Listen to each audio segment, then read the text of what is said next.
அழகான தமிழில் அவருடைய சிறப்புரையை நாம் கேட்போம்.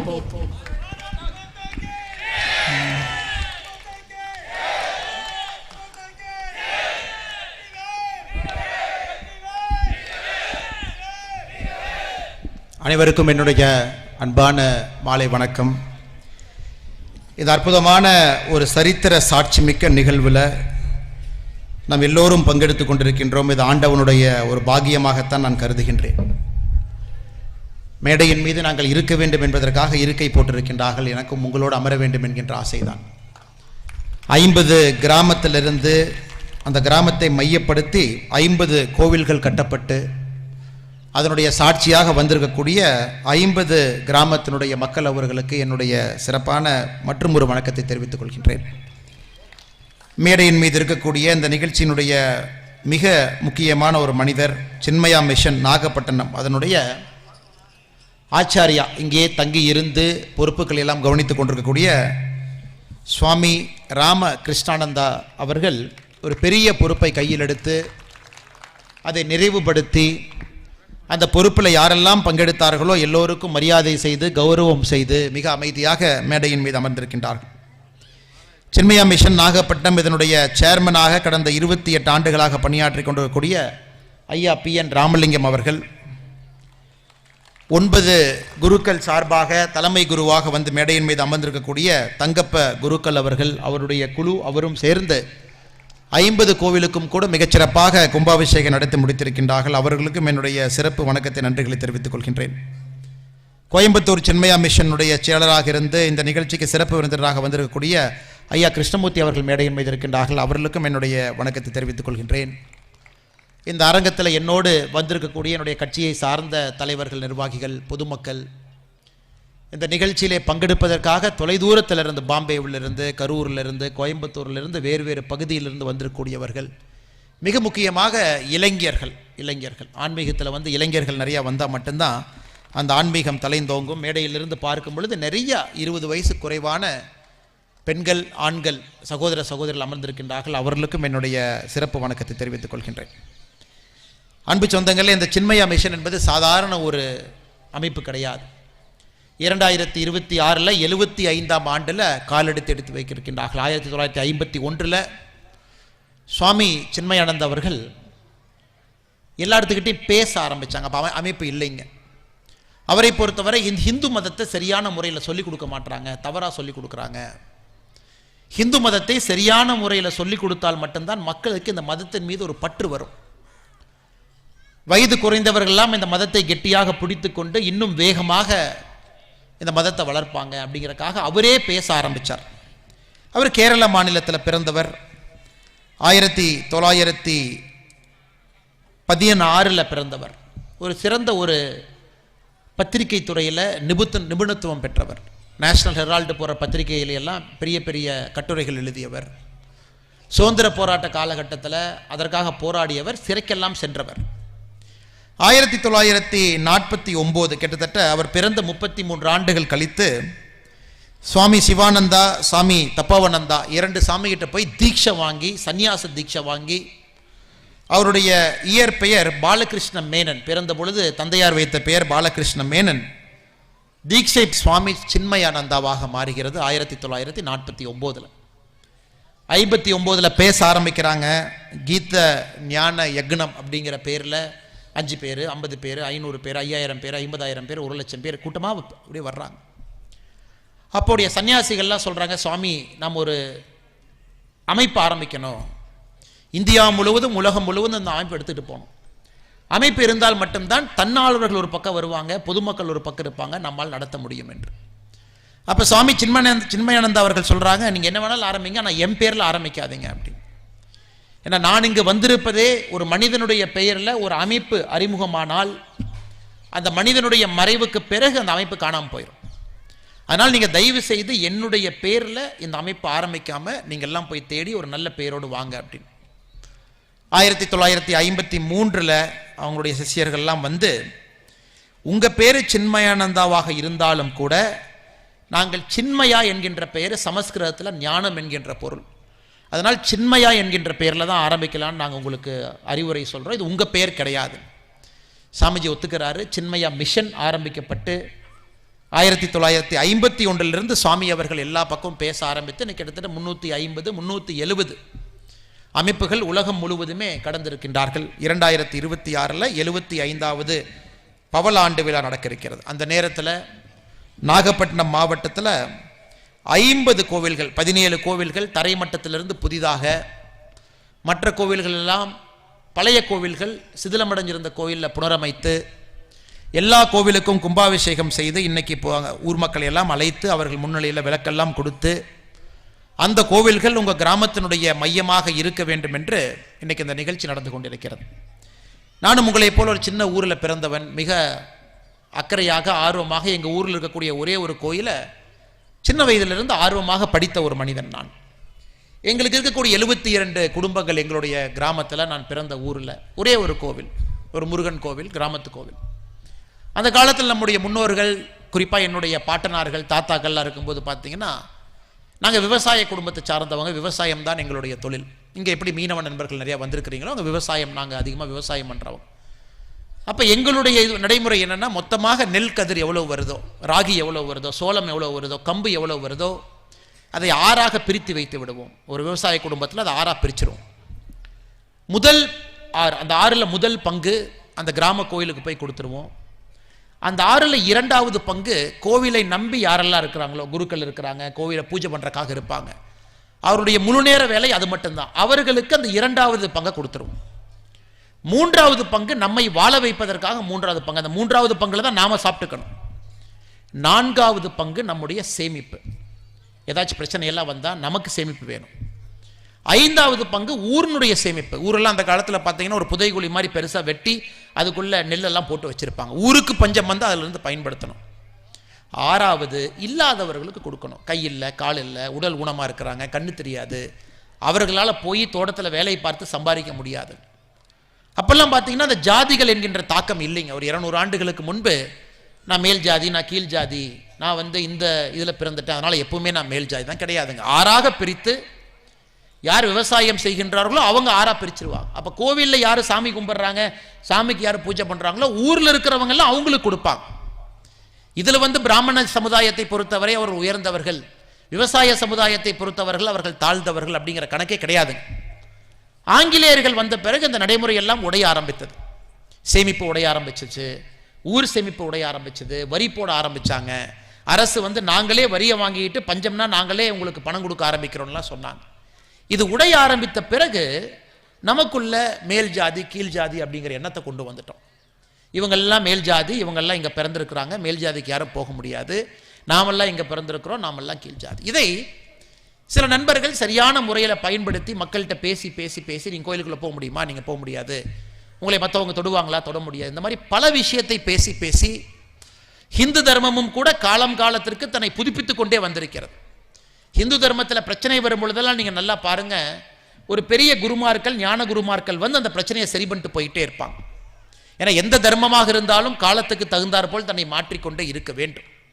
கடந்த 200 ஆண்டுகளில் ஹிந்து தர்மத்திற்கு வந்த சோதனை என்பது எண்ணற்ற அளவற்ற சோதனைகள். இதை பயன்படுத்தி நம்ம சுவாமி சின்மயானந்தா அவங்க ரொம்ப அற்புதமாக சொல்லுவாங்க, இந்தியாவை பொறுத்தவரை 2 மதம் தான் இந்தியாவில்.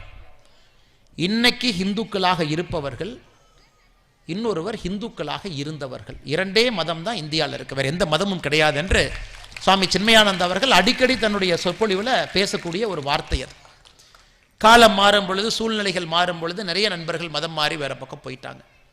ஸோ எல்லா மதமும் சம்மதம் என்று நினைக்கக்கூடிய மதத்திலிருந்து நாம் இருக்கின்றோம். எந்த மதத்தையும் கூட நம்ம கீழே பார்க்க மாட்டோம், அவங்க தவறுன்னு சொல்ல மாட்டோம், யார் வந்தாலும் கூட ஒரு அனுமதிப்போம். மகாராஷ்டிரா பகுதியில், இன்னைக்கு இருக்கக்கூடிய பாம்பே பகுதியில் ஜொரஸ்டேரியனிசம், பெர்ஷியன், இன்னைக்கு இருக்கக்கூடிய ஈரான், அவங்க ஊரில் பிரச்சனை வந்த பொழுது அங்கிருந்து எல்லாம் பயந்து நம்மகிட்ட வந்தாங்க. 13ஆம் நூற்றாண்டு 12ஆம் நூற்றாண்டில் அத்தனை பெர்ஷியன் இங்கே வந்தாங்க. அவங்க ஒரு மதத்தை பின்பற்றுறாங்க, ஜொரஸ்டேரியனிசம் அப்படிங்கிற அந்த மதத்தினுடைய பெயர். உள்ளே வரும்போது நம்முடைய அந்த பகுதியில் இருந்தவங்கெல்லாம் போய் ராஜாட்ட முறையிட்டாங்க, ஐயோ நாம இந்துக்கள், நாம இன்னொரு மதத்தை சார்ந்தவங்க நம்ம ஊருக்குள்ள வர்றாங்க, நம்ம ஊருக்குள்ள விடவே கூடாது, திருப்பி கடலில் அனுப்பிடணும். வந்தவர்கள் என்ன சொன்னாங்க, இல்லைங்க எங்கள் ஊரில் பிரச்சனைங்கிறனால தான் நாங்கள் இங்கே வந்திருக்கோம், தயவு செஞ்சு எங்களை ஏற்றுக்குங்க அப்படின்னு. அப்போ அந்த ராஜா என்ன பண்ணார், மக்களுக்கு புரிய வைப்பதற்காக ஒருத்தரை பார்த்து சொன்னார், ஒரு சொம்பில் பாலை கொண்டு வாங்க அப்படின்னு. இன்னொரு பார்த்து சொன்னாங்க, கைப்பிடி சர்க்கரையை கொண்டு வாங்க. ஸோ ராஜாக்கு முன்னாடி ஒரு சொம்புல பாலும் இன்னொரு பக்கம் கைப்பிடி சர்க்கரையும் வந்தது. வந்த பிறகு ராஜா சொன்னாங்க, கையில் சர்க்கரை வச்சிருக்கிறவங்க பாலுக்குள்ள சொம்பு பாலுக்குள்ள சர்க்கரையை போடுங்க. பாலே பார்த்தீங்கன்னா சொம்பு முழுவதும் நிறைந்து நிற்கிறது. அப்போ சர்க்கரையை போடும் பொழுது பால் ததும்பி வெளியே வராமல் போடப்பட்ட சர்க்கரையெல்லாம் அந்த பால் கிரகிச்சு உள்ள இருக்குது. அப்போ ராஜா சொல்றாரு, ஹிந்து தர்மத்தை சார்ந்தவர்கள் எதற்கும் பயப்பட தேவையில்லை, நாம் சொம்பில் இருக்கக்கூடிய பாலை போன்றவர்கள். எத்தனை பேர் நம்மிடம் கலந்தாலும் கூட அதை அப்படியே கிரகிச்சு நாம வச்சுக்குவோம். அதனால இந்த மதம் யாரை பார்த்தும் பயப்பட வேண்டிய அவசியம் இல்லை அப்படின்னு. அப்படித்தான் ஒரு மதமும் இந்தியாவுக்குள்ள நாம் அனுமதித்தோம். காரணம், எந்த மதத்தையும் பார்த்து நமக்கு பயம் கிடையாது. ஏன்னா இந்த மதம், இது அடிப்படையில் நாம் மதம் என்கின்ற வார்த்தையை பயன்படுத்துகிறோம். இந்த முதல்ல மதம் என்கின்ற வார்த்தை அல்ல, இந்து மதத்தை பொறுத்தவரை வாழ்வியல் முறை, இது ஒரு வாழ்க்கை முறை. 1893 சுவாமி விவேகானந்தா அவர்கள் சிகாகோ போறாங்க, அமெரிக்கா போறாங்க. உலகத்தில் இருக்கிற எல்லா மதத்தை சார்ந்த தலைவர்களையும் மேடையின் மேல் உட்கார வைக்கிறாங்க அமெரிக்காவில். 1893. இன்னைக்கு எத்தனை வருஷம் பாருங்க, கிட்டத்தட்ட 132 வருஷத்துக்கு முன்னாடி. அப்ப சுவாமி விவேகானந்தர் அவர்கள் அவரும் போய் உட்கார்ந்துருக்காங்க. எல்லாரும் பேசுறாங்க. விவேகானந்தர் அவர்கள் 18ஆவதா பேசுறாங்க. சுவாமி விவேகானந்தர் அவர்கள் 17 பேர் அவருக்கு முன்னாடி பேசுறாங்க. நான் இந்த மதத்தை சார்ந்தவன், உலகத்திலே எங்க மதம் தான் பெருசு, நான் இந்த மதத்தை சார்ந்தவன், எங்க மதம் தான் பழமையான மதம், நான் இந்த மதத்தை சார்ந்தவன், என் மதத்தை மாதிரி எந்த மதமும் கிடையாது, நாங்க தான் புண்ணியம் செஞ்சவங்க. 18 பேரும் பேசுறாங்க. கடைசியா விவேகானந்தர் அவர்கள் 19ஆவதா மைக் எடுத்து பேசுறாங்க. அவருடைய உரையை நீங்க கேட்டிருப்பீங்க, கேட்காதவர்கள் குறிப்பா இளைஞர்கள் இருந்தீங்கன்னா தயவு செஞ்சு நீங்க கேட்கணும். விவேகானந்தர் அவர்கள் தன்னுடைய உரையை ஆரம்பிக்கும் பொழுது டியர் பிரதர்ஸ் அண்ட் சிஸ்டர்ஸ் அப்படின்னு ஆரம்பிக்கிறார். இந்த அரங்கத்தில் இருக்கக்கூடிய அன்புக்குரிய சகோதர சகோதரிகள் அப்படிங்கிறார். ஆனா இருக்கிறவங்க எல்லாம் வெள்ளக்காரங்க, இருக்கிறவங்க எல்லாம் அமெரிக்கர்கள், புரொட்டஸ்டன்ட், கேத்தலிக்ஸ், வேறு வேறு கிறிஸ்தவ மதத்தை சார்ந்தவர்கள், வேறு வேறு மதத்தை சார்ந்தவர்கள், எல்லோருக்குமே தூக்கி வாரி போடுது. அந்த 18 பேர் பேசும்போது யாருமே பிரதர்ஸ் அண்ட் சிஸ்டர்ஸ் சொல்லலையே. ஆனா இந்த மனிதன் மட்டும் 19ஆவதாக பேச வந்த பொழுது வேர்ல்டு பார்லிமெண்ட் ஆஃப் ரிலீஜன்ஸ் அந்த நிகழ்ச்சியில எல்லோரையும் என்னுடைய அண்ணன் தங்கைகள் சொல்லும் பொழுது அவங்களுக்கு தெரிஞ்சிருச்சு, ஓ இது வேற ஏதோ ஒரு விஷயம். இந்த இந்த இந்த ஆரஞ்சு கலர் ட்ரெஸ் போட்டுட்டு ஒரு சாமி வந்திருக்கிறாரு, ஆசிய பகுதியிலிருந்து வந்திருக்கிறாரு, ஒரு வேற யாரோ ஒரு ஆளன். அப்ப விவேகானந்தர் சொல்றாரு, நான் வந்திருக்கக்கூடிய ஒரு மாங்க், நான் முற்றிலும் துறந்து வாழ்ந்து கொண்டிருக்கக்கூடிய சன்னியாசி, நான் ஒரு ஆர்டர்ல இருந்து வர்றேன், நான் ஒரு வழிமுறையை பின்பற்றக்கூடிய ஒரு அமைப்பிலிருந்து உங்கள் முன்னால் நின்று கொண்டிருக்கின்றேன். நான் மதத்தை, எந்த மதத்தையும் சார்ந்தவன் கிடையாது. ஆனா எனக்கு முன்னாடி பேசினவங்க எல்லாம் மதம் மதம் மதம் என்கின்ற வார்த்தையை பயன்படுத்தினால நானும் மதம் என்கின்ற வார்த்தையை பயன்படுத்த வேண்டிய கட்டாயம் எனக்கு இருக்கு. அந்த மதத்திற்கெல்லாம் தாய் மதமான இந்து மதத்திலிருந்து இங்கே உங்கள் முன்னால் பேசிக் கொண்டிருக்கின்றேன் அப்படின்னா அந்த ஒரே ஒரு பேச்சு, சுவாமி விவேகானந்தருடைய அந்த ஒரே ஒரு பேச்சு சிகாகோ மாகாணத்தில் அது மிகப்பெரிய ஒரு எழுச்சியை ஏற்படுத்தி உலகம் முழுவதுமே நம்முடைய இந்து வாழ்வியல் முறையை எல்லோருக்கும் எடுத்துட்டு போயிருச்சு. ஆங்கிலேயர்களுக்கு, ஐரோப்பிய நாட்டில் இருக்கிறவங்களுக்கு, அமெரிக்கர்களுக்கு, இப்படிப்பட்ட ஒரு மதமான அதில் ரொம்ப அற்புதமாக ஒரு வார்த்தையை பயன்படுத்துகிறார். நாம் இத்தனை மதம் இருக்கிறோம், நான் யாரையும் குறை சொல்லலை, என்னுடைய மதம் மட்டும்தான் உயர்ந்த மதம் என்று சொல்லலை. நாங்கள் எல்லோருமே ஒரு நதியில் இருக்கக்கூடிய கிளைகளை போன்றவர்கள். இந்த நதியினுடைய கிளைகள் எல்லாம் பெரிய சமுத்திரத்தில் போய் ஒருங்கிணைஞ்சாக வேண்டிய கட்டாயம் இருக்கு. அப்படிப்பட்ட சமுத்திரம் என்பது இந்த உலகத்தினுடைய கடவுள் பரமாத்மா. அதை நோக்கித்தான் எல்லோரும் போறோம். ஆனா எல்லோரும் ஒரு பாதையை தேர்ந்தெடுக்கின்றோம். ஒரு மதத்தில் பார்த்தா கடவுள் வழிபாடு இருக்கு, இன்னொரு மதத்தில் கடவுள் வழிபாடே கிடையாது. நம்முடைய மதத்தில் பார்த்தா எப்ப வேணாலும் கோயில்ல எப்படி வேணாலும் சாமி கும்பிடலாம், உங்களுக்கு பிடிச்ச மாதிரி கும்பிடலாம், எந்த சாமி வேணாலும் கும்பிடலாம், எந்த நாள் வேணாலும் கும்பிடலாம், நான்வெஜ் சாப்பிட்டுட்டு கும்பிடலாம், நான்வெஜ் சாப்பிடாம கும்பிடலாம், சாமிக்கு கறி வைத்து விட்டு அதையே சாமிக்கு பிரசாதமாக வைத்து விட்டு கும்பிடலாம், இல்லை அந்த சாமிக்கு கரியே ஆகாது சைவ சாமி அப்படியும் கும்பிடலாம். சிறு தெய்வங்கள் பெரிய தெய்வங்களாகவும் கும்பிடலாம், பெரும் தெய்வங்களாகவும் கும்பிடலாம். இன்னைக்கு 51 கோயிலில் பார்த்தீங்கன்னா ஐயனார் சாமி இருக்கிறாங்க, கருப்பணசாமி இருக்கிறாங்க, சிறு தெய்வங்கள் கிராம தெய்வங்கள் இருக்கிறாங்க. அதே நேரத்தில் பெரும் தெய்வமாக இருக்கக்கூடிய பெருமாள் இருக்கிறாங்க, சிவன் இருக்கிறாங்க. அதனால தான் அந்த இந்து மதத்தை பொறுத்தவரை வெளியிருந்து வந்தவர்களுக்கு யாருக்குமே புரியல, என்னன்னே தெரியல அவங்களுக்கு, எப்படி மக்கள் இப்படி வாழ முடியும். ஒரே ஒரு நாள் தான் இந்த கோயிலுக்கு வாங்க, மற்ற மதத்தில் கட்டாயம் இருக்கு. கிறிஸ்தவ நண்பர்களாக இருந்தால் ஞாயிற்றுக்கிழமை அன்னைக்கு சர்ச்சுக்கு போகணும். ஜூஸ் யூதர்களாக இருந்தீங்கன்னா 7வது நாள், அதாவது 7வது நாள் கட்டாயமாக நீங்க ஓய்வு எடுக்கணும். 6 நாள் மட்டும்தான் வேலை செய்யணும், 7வது நாள் கட்டாயமா ஓய்வு எடுக்கணும். இஸ்லாம் மதத்தில் இருந்தீங்கன்னா ஒரு நாட்களுக்கு எத்தனை முறை தொழுகை செய்ய வேண்டும், எப்படி செய்ய வேண்டும், எங்கே பார்த்து செய்ய வேண்டும், அவர்களுக்கு அந்த கட்டாயம் இருக்கு.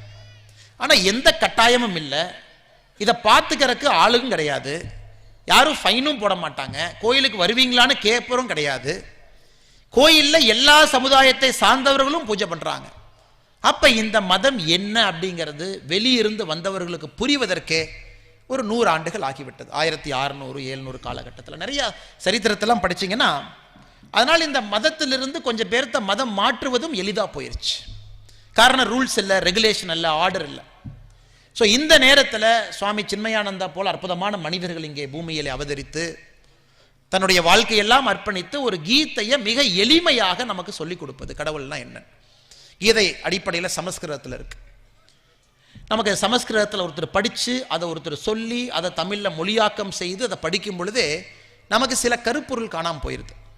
இன்னைக்கு பாரத பிரதமர் நரேந்திர மோடி அவர்கள் கங்கை கொண்ட சோழபுரத்திற்கு வந்த பொழுது சின்மயா மிஷன் பார்த்தீங்கன்னா கீதை முழு கீதையும், அதாவது 18 அத்தியாயங்கள் 400 வேர்ஸ், இன்னைக்கு நாம 15வது அத்தியாயத்தில் 20 வேர்ஸ் நம்ம படித்தோங்க ஐயா. 20 பாதம் இருக்கு, 20 படித்தோம். அதே போல முழு பகவத்கீதை பார்த்தீங்கன்னா 18 அத்தியாயங்கள் இருக்கு, அதில் 400 பதங்கள் இருக்கு, 400 பதம் இருக்கு. அதை 18 அத்தியாயத்தையும் தமிழில் மொழிபெயர்த்து, சமஸ்கிருதத்தை தமிழில் மொழிபெயர்த்து அது இளையராஜா ஐயா கிட்ட போய் இசையமைச்சு கங்கை கொண்ட சோழபுர மேடையில் பாரத பிரதமர் நரேந்திர மோடி அவர்கள் கீதையை தமிழில் சின்மயா மிஷன் அவர்கள் கொடுத்ததை பிரதமர் அவர்கள் இப்போ தான் வெளியிட்டு போனாங்க. நம்ம குழந்தைகள் கீதையை தமிழில் கேட்கணும், அதே ஸ்லோகம் தமிழில் இருக்கணும். அதுக்கு ஒரு வலிமை இருக்குது, அதுக்கு ஒரு மந்திர சக்தி இருக்குது. நமக்கு ஒரு மொழி தெரியவில்லை என்றாலும் கூட அதை படிக்கிறோம், கேட்குறோம், அதில் ஆனந்தம் அடைகின்றோம். ஆனால் நம்முடைய தாய்மொழியில் கீதையை படிக்கும் பொழுது, அதே ஸ்லோகத்தை படிக்கும் பொழுது, அதே மந்திர சக்தியோடு படிக்கும் பொழுது எப்படி இருக்கும் என்று பாருங்கள். அதனால் குறிப்பாக இங்கே தாய்மார்கள் இருக்கிறீங்க, உங்கள் குழந்தைகளுக்கு நீங்கள் சின்மயா மிஷன் அவர்கள் தமிழில் வெளியிட்டிருக்கக்கூடிய பகவத்கீதையை ஆடியோ வடிவில் இருக்குது, அதை நீங்கள் போட்டு காட்டணும். முழுவதும் எல்லா சாப்டரும் பண்ணியிருக்கிறாங்க. இசைமேதை இளையராஜா ஐயா இசையமைச்சிருக்கிறாங்க. ஏன்னா இது இன்னும் எளிதாக்குகின்றோம், இன்னும் பக்கத்தில் போய் கொடுக்கணும். அதே போல் இந்து மதத்தை பொறுத்தவரை அடுத்து நமக்கு தெரியுங்க, மக்கள்கிட்ட பேச வேண்டிய கட்டாயம் மதகுருமார்களுக்கு இருக்கு. நம்ம மதத்தை சார்ந்தவர்கள், பெரியவர்கள், ஆன்மீக தொண்டு செய்பவர்கள், சன்னியாசிகள், இவங்க நிறைய பேசி பேசி கிராமத்துக்கு போனால் மட்டும்தான் இந்த மதத்தினுடைய வளர்ச்சி, இந்த மதத்தை சார்ந்து இருப்பவர்களுக்கு உண்மையான புரிதல் அது எல்லாம் கிடைக்கும். இன்னைக்கு நம்முடைய சுவாமி ராமகிருஷ்ணானந்த அவர்கள் கிராமத்தை நோக்கி சென்று 53 கோவில்களை வடிவமைத்து உள்ளூர் மக்கள் அவர்களை பயன்படுத்தி அவர்களுக்காக ஒரு கோவில் கட்டி பூஜை செய்து கும்பாபிஷேகம் முடித்து அவங்க கையில் அந்த கோவிலை கொடுத்துருக்காங்க. அது ரொம்ப முக்கியம். ஏன்னா கோவில் தான் அந்த காலத்தில் பார்த்தீங்கன்னா இந்தியாவில் எக்கனாமிக் ஆக்டிவிட்டியினுடைய சென்டர். அந்த உள்ளூர் பொருளாதாரம் என்பது கோவிலை சுற்றித்தான் நடக்கும். ராஜராஜ சோழன் தஞ்சை பெரிய கோவிலை கட்டும் பொழுது ராஜராஜ சோழனுக்கு தெரியுங்க, நம்ம பெரிய கோயிலை கட்டிட்டோம், ஆனால் நாம் அரண்மனைக்குள் உட்கார்ந்துருப்போம். அப்போ இந்த பெரிய கோயில் எப்படி பராமரிப்பாங்க? இன்னைக்கு பாருங்க, ஐயா உங்களுக்கெல்லாம் விளக்கு கொடுத்து நீங்கள் கோயிலை பார்த்துக்கணும்னு சொல்கிறாங்க. ராஜராஜ சோழனுக்கும் இதே கேள்வி இருந்தது, தஞ்சை பெரிய கோயிலை எப்படி பராமரிக்கிறது? அப்போ ராஜராஜ சோழன் ஒன்று யோசிச்சார், மக்களுக்கு ஆடு வாங்கி கொடுப்போம். தஞ்சாவூர் பகுதியில் பகதீஸ்வரர் ஆலயத்தை சுற்றி இருக்கக்கூடிய கிராமத்தில் மக்களுக்கு ஆடு வாங்கி கொடுப்போம். ஆட்டுக்கு ராஜராஜ சோழன் கல்வெட்டில் எழுதுகிறார், ரூல் போட்டிருக்கார். இந்த ஆட்டிலிருந்து வரக்கூடிய பாலில் ஒரு பகுதியை தஞ்சை பெரிய கோவிலினுடைய தீப்பந்தத்தை பற்ற வைப்பதற்கு, உள்ள இருக்கக்கூடிய விளக்குகளை பற்ற வைப்பதற்கு நீங்கள் வெண்ணெயை நெய்யை கொடுக்கணும். இந்த ஆடு 6வது குட்டி போட்ட பிறகு, அதாவது ஒரு ஆடு 6 குட்டி, நீங்கள் 5 குட்டி வச்சுக்கலாம், 6வது குட்டி போட்ட பிறகு அந்த கடைசி குட்டி எடுத்து உங்கள் ஊரில் இல்லாதவங்களுக்கு அந்த குட்டியை நீங்கள் கொடுக்கணும். அவங்களுக்கு ஆடு 6 குட்டி போட்ட பிறகு அவங்க 6வது எடுத்து வெளியே கொடுக்கணும். இதெல்லாம் 1000 ஆண்டுகளுக்கு முன்பு கோவிலை கட்டியது மட்டுமல்ல, கோவிலை எப்படி காத்து அடுத்த கட்டம் எடுத்து செல்வது என்பதற்கு உதாரணமாக இன்னைக்கும் ராஜராஜ சோழன் நம்ம படிக்கலாம், இன்னைக்கும் படிக்கலாம். ஒரு கிராமத்துக்குள்ள பொருளாதாரம் இருந்தால் மட்டும்தான் கோவில் அழியாது என்பது தர்ம சத்தியம். அது கிராமத்தில் பொருளாதாரமே இல்லை என்றால் கோவிலை எப்படி காப்பாற்றுறதுங்க? அதனால் கிராமத்தில் பொருளாதாரம் இருக்கணும், கிராமத்தில் ஒரு எக்கனாமிக் ஆக்டிவிட்டி நடக்கணும், அங்கே கோவில்கள் இருந்தால் மட்டும்தான் மக்கள் பார்த்துக்குவாங்க. ஏன்னா ஏற்கனவே சொன்னது போல 6ல் 1 பங்கு கோவிலுக்கு கொடுப்பது, 6ல் 1 பங்கு கோவிலை நம்பி இருப்பவர்கள் கொடுப்பதெல்லாம் இந்த காலத்தில் கிடையாதுங்க, நம்ம யாரும் கொடுக்கறது. ஆடி 18 அன்னைக்கு பார்த்தீங்கன்னா நான் இருக்கக்கூடிய கோயம்புத்தூர் கரூர் பகுதியில் நம்முடைய குருவை சந்தித்து குருவுக்கு தட்சணை கொடுக்கணும். ஆடிப்பெருக்கு ஒரு ஊரில் ஒரு மாதிரி இருக்கு. எனக்கு அதுவும் இல்லை, நம்முடைய குரு யாருன்னே நமக்கு தெரியறதில்லை. நம் குருவிட்ட போய் பார்த்து தட்சணை கொடுக்கின்ற பழக்கமும் நமக்கு இல்லை. இதையெல்லாம் இந்த கோவில்கள் வந்த பிறகு, ஆன்மீக இந்த பற்று வந்த பிறகு இதையெல்லாம் செய்ய வேண்டிய கட்டாயமும் கடமையும் இங்கு இருக்கக்கூடிய நம் ஒருவருக்கும் இருக்கிறது என்கின்ற ஒரு அன்பான வேண்டுகோளையும் உங்கள் முன்னால் இந்த நேரத்தில் நான் வைக்கிறேன். கீதை ரொம்ப பவர்ஃபுல்லுங்க ஐயா. பகவத்கீதை ரொம்ப பவர்ஃபுல். இதை பாலகங்காதர திலக் நம்முடைய சுதந்திரத்துக்காக பாடுபட்டார். பாலகங்காதர திலக் உங்களுக்கு தெரியும், திலக் ஐயா. அவர் நினைச்சார் அந்த கீதையை பற்றி யாருக்குமே தெரிய மாட்டேது. அவரை பிடிச்சி சிறையில் போட்டாங்க ஐயா பர்மால. 1907 1913 வரை மேண்டலி பர்மால 8 வருஷம் சிறையில் இருந்தார். அவர் சிறையில் 8 ஆண்டுகள் உட்கார்ந்து எழுதின ஒரே புக்கு பாலகங்காதர திலக் அவர்கள் கீதை ரகசியம் என்கின்ற புக் எழுதினார். கீதையில் இருக்கக்கூடிய ரகசியம் என்ன அப்படி, இந்த கீதையை முழுவதுமாக ஒரு மனிதன் புரிந்து கொண்டு தெரிந்து கொண்டு வாழ்க்கையை வாழ ஆரம்பித்தால் அந்த மனிதன் எல்லாத்திலிருந்தும் தப்பிச்சு ஒரு இன்பமான ஒரு சூழலுக்கு போறான். வறுமை இருக்கலாம், குடிசை வீட்டில் வாழலாம், சரியாத பொருளாதார வசதி இல்லாமல் இருக்கலாம். ஆனால் கீதையை முழுமையாக புரிந்து கொண்டு வாழ்க்கை வாழ ஆரம்பிக்கும் பொழுது அந்த மனிதனுடைய வாழ்க்கை மாறும் என்பதற்கு திலக் அவங்க பர்மால சிறையில் இருக்கும் பொழுது கீதை ரகசியம் என்கின்ற புக்கு அப்போ எழுதினார். மகாத்மா காந்தி அவர் கீதை ரொம்ப பிடிக்குங்க, நிறைய படிச்சுட்டு 40 ஆண்டுகள் கழிச்சு காந்தி சொல்றார்.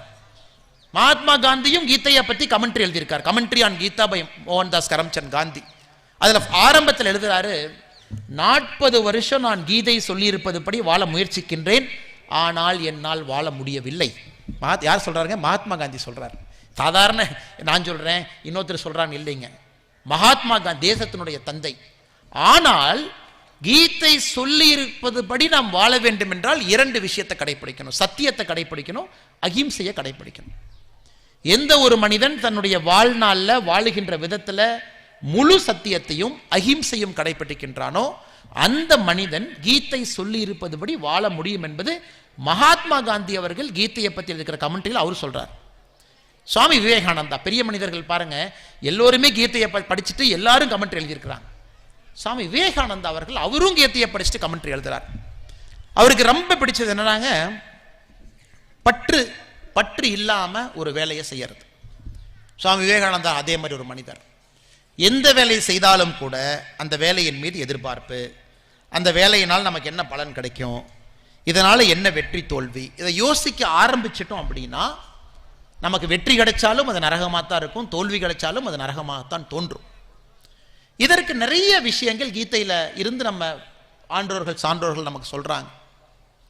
நிஷ்கம கர்மா அப்படிங்கிற ஒரு வார்த்தையை கீதை பயன்படுத்துறாங்க. நிஷ்கம கர்மா, எந்த வேலையை செய்தாலும் கூட அதுல ஒட்டாம செய்யுங்க, ஒட்டாம செய்யுங்க. பணக்காரனா இருக்கிறீங்க, தங்கத்தட்டில் சாப்பிட்றீங்க, சாப்பிடுங்க. நான் பணக்காரன், நான் தங்கத்தட்டில் சாப்பிட்றேன் அப்படின்னு ஒட்டிட்டீங்கன்னா தங்கத்தட்டும் நரகம்தான்.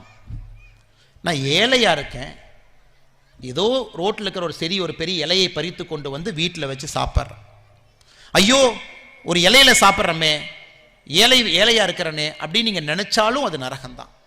இருவருமே ஒட்டாம தங்கத்தட்டில் சாப்பிட்டாலும் சாதாரண ஏதோ ஒரு தட்டில் சாப்பிடுவது போலவும், நான் ஏழையாக இருந்தாலும் ஒரு இலையை போட்டு வாழை இலையை விடுங்க, ரோட்டில் இருக்கிற எத்தனையோ இலையை பறித்து நம்ம சாப்பிட்றோம், பல இடத்துல பார்த்துருக்கோம். அப்படி இருந்தாலும் உணவை உண்ணுகின்றேன், எப்படி உண்ணுகின்றேன் என்பது முக்கியம் அல்ல அப்படிங்கிற அந்த மனசை நீங்க எதையும் ஒட்டாம கொண்டு வரும் பொழுது வாழ்க்கையினுடைய வெற்றி அங்கே ஆரம்பிக்கிறது. இதுதான் திலக் அவர்கள் கீதையின் ரகசியத்தில் சொல்றாங்க. எது செஞ்சாலும் ஒட்டாம செய்யுங்க, எதிர்பார்க்காதீங்க. செஞ்ச வேலைக்கு கூலி வேறுன்னு எதிர்பார்க்காதீங்க, 4 பேர் கை தட்டணும்னு எதிர்பார்க்காதீங்க. 4 இடத்துக்கு போனால் நம்ம பெரிய மனிதர், சில இடத்துல நம்ம கீழே உட்கார வேண்டி வரும், சில இடத்துல மேலே உட்கார வேண்டி வரும். இன்னைக்கு கீழே உட்காந்துருக்கிறவங்க நாளைக்கு மேலே உட்காருவாங்க, மேலே உட்காந்துருக்கிறவங்க நாளைக்கு கடைசி ரோல் உட்காருவாங்க. இப்போ மேலே உட்காந்துருக்கிறவங்க ஐயோ இத்தனை பேருக்கு முன்னாடி நம்ம மேலே உட்காந்துருக்கிறோம், சூப்பர், நாம தான் நடுநயமாக இருக்கோம் அப்படின்னா அவர்கள் கீழே உட்கார்றதுக்கு தயாராகிட்டாங்கன்னு அர்த்தம். கீழே உட்காந்துருக்கிறவங்க ஐயோ நம்ம கீழே மட்டுமே உட்காந்துருக்கிறோமே, நாம் எப்படி மேலே உட்காருவோம்னு நினச்சா அவங்க எப்பவுமே கீழே தான் உட்காருவாங்க. ஸோ கீழே அமர்ந்திருந்தாலும் கூட இன்னைக்கு இந்த பொறுப்பு, நான் இங்கே அமர்ந்திருக்கின்றேன், எங்கே இருக்கிறேன்னு முக்கியம் இல்லை, என் வேலை இன்னைக்கு என்ன அதை நான் செய்யணும். மேலே இருக்கிறவங்க இங்கே நான் அமர்ந்திருக்கின்றேன், என்னுடைய வேலையை நான் இன்னைக்கு செய்யணும். இது நிஷிக்கம கர்மா. எதையும் எதிர்பார்க்காம ஒட்டாம பற்று இல்லாம செய்யுங்க. அதே நேரத்தில் அந்த வேலையை செய்யுங்க, வேலையின் மீது மட்டும் பற்று இருக்கட்டும், அந்த வேலையின் மீது வரக்கூடிய பலன்ல பற்று இருக்கக்கூடாது. அற்புதமா எல்லாரும் பேசுறாங்க இதை பற்றி. அணுகுண்டு உங்களுக்கு தெரியும், அணுகுண்டு ஆட்டம் பாம்.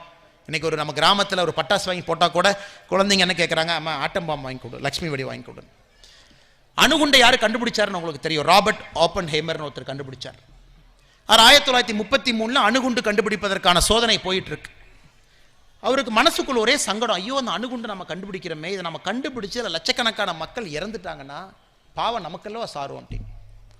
உடனே இந்த ராபர்ட் ஓப்பன் ஹேமர் என்ன பண்றாருங்க, சமஸ்கிருதத்தை படிக்கிறார். எதுக்குன்னா அந்த காலத்தில் ஐயா சொன்ன மாதிரி கீதையை படிக்கணும்னா சமஸ்கிருதம் தெரிஞ்சிருக்கணும். கீதையை படித்தவங்க நமக்கு சொல்லிக் கொடுக்க மாட்டாங்க, சமஸ்கிருதம் தெரிஞ்சவங்க மட்டும்தான் கீதை.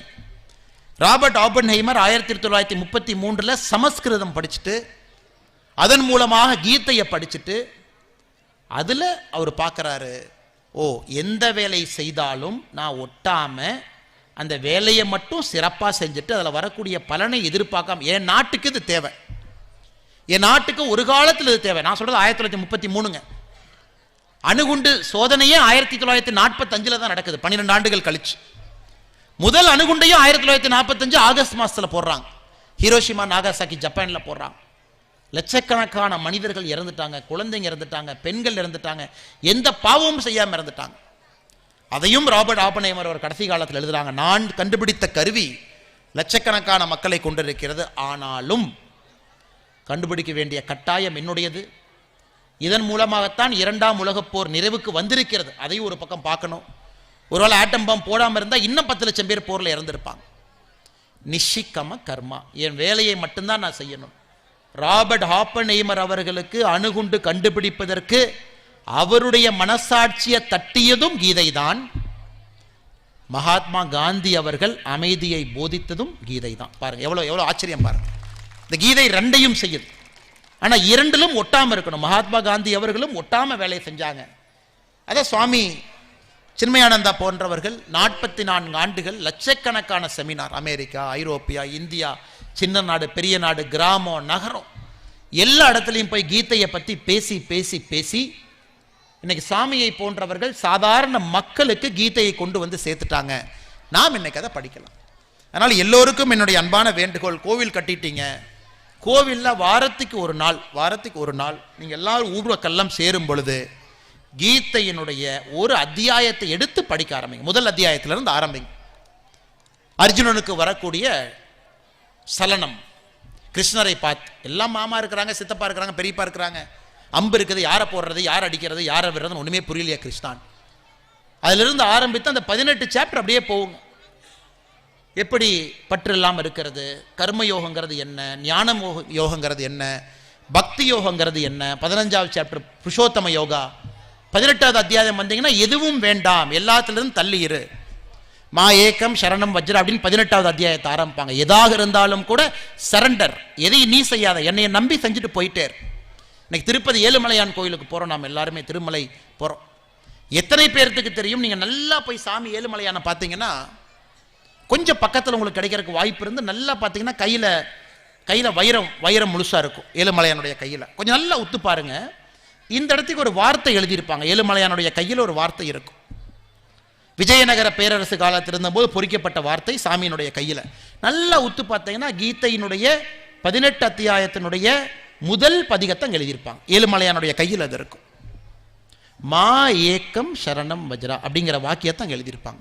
என்ன சொல்கிறாங்கன்னா, ஏழுமலையான் சொல்கிறாரு, எதையும் கண்டுக்காதீங்க, நீ வந்துட்டீங்க, உங்கள் பிரச்சனையை நல்லதை எங்கிட்ட போட்டுட்டு நீங்கள் போங்க, அதை நான் பார்த்துக்கிறேன்னு ஏழுமலையான் சொல்கிறார். அதனால தான் நம்ம திருப்பதிக்கு போகும்போது யாரும் வேண்டும் என்று எதுவும் கேட்க மாட்டோம். சாமி இது குடுன்னு யாரும் கேட்குற பழக்கம் ஏழுமலையான்ல. எல்லாரும் போய் சாமி நான் வந்துட்டேன், என்னை பார்த்துக்க, எனக்கு என்ன வேணும்னு உனக்கு தெரியும், பார்த்துக்க சாமி. மா ஏக்கம் சரணம் வஜ்ரா கடைசி அத்தியாயத்தை ஏழுமலையானுடைய கையில். ஆனால் நம்ம வாழ்க்கை வாழும் பொழுது பற்று வந்துடுது. ஒரு ஏழுமலையான்ட்ட போகணுமே, இந்த நேற்று பிளாட்டு போட்ட ரியல் எஸ்டேட் நல்லா விற்கணும் ஏழுமலையானே, ஒரு வீடு ஒரு 3 ஃப்ளோர் கட்டியிருக்கிறேன், ஒரு 2 ஃப்ளோராக கட்டி ஒரு 5 ஃப்ளோராக கட்டி கொடுத்துரு ஏழுமலையானே, கார் 2 தான் வாங்கியிருக்கேன், ஒரு 4 காராக வாங்கணும், இல்லை எனக்கு பணமே சேரல, கொஞ்சம் பணத்தை கொடு அப்படின்னு. நான் ஏழுமலையான் பார்த்தீங்கன்னா நின்று வேர்வை சொட்ட சொட்ட வசூல் பண்ணுற ஒரு கடவுள். அவர் பார்த்தீங்கன்னா வேர்வை சொட்ட சொட்ட 18 மணி நேரம் உழைத்து ஏழுமலையான் வந்து வசூல் பண்ணுற கடவுள். அவர் உண்டியல் அவருடைய வேலைக்கே ஆகாதுங்க, சாமி எனக்கு கொடுன்னு அது வேலைக்கே ஆகாது. அதனால தான் ஏழுமலையானுடைய கையிலேயே சரணம் வஜ்ரா, அதாவது சாமியை நான் வந்துட்டேன், சரண்டர் ஆகிட்டேன், காலை பார்த்துட்டேன், போயிட்டே இருக்கிறேன், எனக்கு என்ன கொடுக்கணும்னு உனக்கு தெரியும், நான் என்னை தகுதிப்படுத்திக்கிறேன் சாமி, என் தகுதியை நான் வளர்த்துக்கிட்டே இருக்கேன், என் தகுதியை வளர்த்துவது மட்டும்தான் என் கடமை, கொடுப்பது உன்னுடைய கடமை, நீ பார்த்துக்க சாமி, வந்துட்டேன் நன்றின்னு சொல்லிட்டு கிளம்பிடுவான். அது ஏழுமலையானை தரிசிப்பதற்கான சிறப்பான ஒரு வழியாக எல்லோரும் சொல்வார்கள் பெரியவர். நம்ம எல்லா கோவில்லையும் பார்த்தீங்கன்னா கீதை என்பது நம்முடைய இந்து வாழ்வியல் முறையிலிருந்து வந்தது, கீதையிலிருந்து இந்து வாழ்வியல் முறை வந்தது. அதனால் இன்னைக்கு இந்த 18வது அத்தியாயம் புருஷோத்தம யோகம், இந்த அத்தியாயத்தை நாம் எல்லோரும் இணைந்து இன்னைக்கு மாஸ் சாண்டிங் எல்லோரும் இணைந்து மொத்தமாக அதை படிச்சிருக்கிறோம். அதனால் நிச்சயமாக ஒரு கோயில்லையும் நீங்கள் அதை செய்ய வேண்டும் என்கின்ற அன்பான வேண்டுகோளை வைத்து கடைசியாக ஒரு அற்புதமான மண்ணில் நின்று கொண்டிருக்கின்றோம். 63 நாயன்மாரில் மிக முக்கிய நாயன்மாராக இருக்கக்கூடிய அதிபத்த நாயன்மாரனுடைய ஊர் அது. அவருடைய வாழ்க்கையே நமக்கு ஒரு பாடம். வாழ்க்கையே பாருங்க, ஆண்டவனிடம் அர்ப்பணிப்பு, ஆண்டவன் மீது நம்பிக்கை. இன்னைக்கு நம்ம வாழ்க்கைக்கு இது ரொம்ப தேவை. சாமி நான் ரொம்ப கடினமாக உழைக்கிறேன், ஆனால் ரிசல்ட் வர மாட்டேது. சாமி அவன் தப்பு பண்ணுறான், அவன் நல்லா இருக்கான், நான் நேர்மையாக இருக்கேன், ஆனால் எனக்கு எதுவுமே நடக்க மாட்டேது. சாமி நேற்று வந்தவன் அரசியலில் போஸ்டிங் வாங்கிட்டு போயிட்டான், ஆனால் இன்னைக்கு இருக்கேன், ஒன்றும் கிடைக்க மாட்டேது. அவன் பாருங்க தப்பாக பண்ணுறான், எம்எல்ஏ எம்பியாக இருக்கிறான், நான் நல்லவனாக இருக்கிறேன், ஒன்றுமே இல்லை. ஸோ இங்கே இருக்கக்கூடிய எல்லோருக்கும் இது ஏதோ ஒரு சிந்தனை மனசில் இருக்கும். அதிபத்த நாயனார் நமக்கு ஒரு கடவுளாக நமக்கு சொல்கிறார். மீன் பிடிக்கிறாரு, வர்ற மீனை நிறைய மீன் வரும் பொழுது ஒரு மீன் கடவுளுக்கு அப்படின்னு கடலை விட்டுறார். சில நாள் ஒரு மீன் மட்டும்தான் கிடைக்குது. ஏன்னா அவருடைய நோக்கம் என்னங்க, ஒரு மீன் கடவுளுக்கு கொடுப்பறது. சில நாள் ஒரே மீன் தான் கிடைக்குது, கிடைச்ச ஒரு மீனையும் கடலையே விட்டுறாரு, இது சாமிக்கு. அடுத்த நாள் ஒரு மீன் தான் கிடைக்குது, அதையும் பிடிச்சி ஃபர்ஸ்ட் மீன் சாமிக்குன்னு விட்டுறார். அப்போ கடவுளாக பார்த்து ஒரு நாள் அவதரித்து வர்றார். உனக்கு நிறையா மீன் கிடைக்கும் பொழுது ஒரு மீன் எனக்கு கொடுத்தீங்க அதிபத்த நாயனாரே, ஒரு மீன் கிடைத்த பொழுதும் அந்த ஒரு மீன் எனக்கு கொடுத்தீங்க. ஏன்னா உங்களுடைய கொள்கையில் வைராகியத்தில் நல்ல நாள்லையும் கெட்ட நாள்லையும் ஒரே மாதிரி தான் நீங்கள் வாழ்ந்தீங்க. எனக்கு அதிபத்த நாயனார் சுவாமியை நம் சிவபெருமானுடைய ரூபமாக நாம் எல்லோரும் வேண்டுகின்றோம், கொண்டாடுகின்றோம். குறிப்பாக நாகப்பட்டினத்தில் ஒரு ஆகஸ்ட் மாதத்தில் மிகச்சிறப்பாக அவருக்கு ஒரு விழா எடுத்து படகுல நம்முடைய மீனவ சொந்தங்கள்லாம் போய் நீங்கள் இன்னைக்கு அந்த ஒரு நாள் கடலில் மீனை வர்றீங்க அதிபத்த நாயனார் அவர்களுக்காக. சில பேர் மீனை செஞ்சு எடுத்துகிட்டு போகிறீங்க. ஏன்னா அவருடைய கதையில் பார்க்கும் பொழுது தங்க மீன், ஒரு நாள் தங்க மீன் கிடைச்சது, தங்க மீன் மட்டும்தான் கிடைச்சது, தங்க மீனையும் கடலில் விட்டார். ஆனால் தங்க மீன் போன்று மீனை எடுத்துகிட்டு போய் நீங்கள் வர்றீங்க, மீனை செஞ்சு எடுத்துகிட்டு போய் விடுறீங்க, உண்மையான மீனை விடுறீங்க. ஸோ நாகப்பட்டினத்திலேயே நமக்கு உதாரணம் சொல்வதற்கு அதிபத்த நாயனார் அவங்க இருக்கிறாங்க. எதையும் எதிர்பார்க்காம நல்ல காலத்தில் கெட்ட காலத்தில், மழை வரும் பொழுது மழை வராத பொழுது ஒரு கொள்கை, ஒற்றை கொள்கையோடு வாழ்க்கை வாழுங்க, ஆண்டவன் நிச்சயமாக உதவி செய்வான் என்பதை இந்த ஊரில் இருக்கக்கூடிய அதிபத்த நாயனார் அவர்களே ஒரு நாளும் கூட நமக்கு உணர்த்தி கொண்டிருக்கின்றார்கள். அதனால் அதிகமாக உங்களுடைய நேரத்தை எடுத்துக்கொள்ளாமல் அடுத்த 2026ஆம் ஆண்டு மிக முக்கியமான சின்மயா மிஷனுடைய 75வது ஆண்டு நாம் அவங்களுக்கு உதவி செய்யணும். 74 ஆண்டுகளாக நமக்கு அவங்க உதவி செஞ்சுருக்கிறாங்க. நாம் எல்லோரும் சின்மயா மிஷனில் நம்மால் இயன்ற உதவிகளை அவர்களோடு இணைந்து அவர்களுக்கு வாலண்டியராக நம்ம நேரத்தை கொடுக்கலாம், பொருளை கொடுக்கலாம், நம்மால் இயந்ததை இந்த அறக்கட்டளைக்கு கொடுத்து இன்னும் நிறைய விஷயங்களை செய்வதற்கு நாம் உறுதுணையாக இருப்போம் என்கின்ற உறுதிமொழியை நீங்கள் எடுக்க வேண்டும் என்று அன்பான வேண்டிக் கொண்டு இங்கே வந்திருக்கக்கூடிய எல்லா மீனவ சொந்தங்களுக்கு, கிராம மக்களுக்கு, பெரியோர்களுக்கு, ஆண்டோர்களுக்கு, சான்றோர்களுக்கு என்னுடைய நல்வாழ்த்துக்களை தெரிவித்து இந்த 50 கோவில் இன்னும் 500ஆக 5000ஆக மாறட்டும் என்று சொல்லி இதற்கெல்லாம் மிக முக்கிய காரணமாக இருக்கக்கூடிய சுவாமி ராம கிருஷ்ணானந்த சாமி அவர்களுடைய பாதத்தை தொட்டு வணங்கி என்னுடைய உரையை முடித்துக் கொள்கின்றேன். நன்றி, வணக்கம்.